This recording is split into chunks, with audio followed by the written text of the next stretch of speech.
Here's what I want to tell you. Some of you have lost God.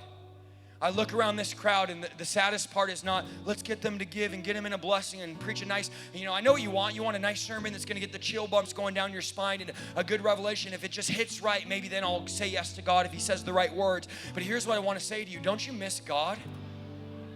Don't you miss him? Don't you remember the time where you used to be the first person at the altar and you were on your face and you were in his presence? And I'm talking about when you came out of rehab, before you got the new job, before you got married, before you had kids, before you had to work that overtime to pay for the interest rate you couldn't afford, to buy the boat you couldn't afford. And now Pastor Marco was your best friend. He was your wallpaper. You showed everybody. Everything was about the Way World Outreach, and my church is the best church. And now we don't see you. Now you don't show up, and you're here maybe once every few weeks, and you don't show up to Wednesday. Why? Because I got to work now. And I'm just wondering if you miss God.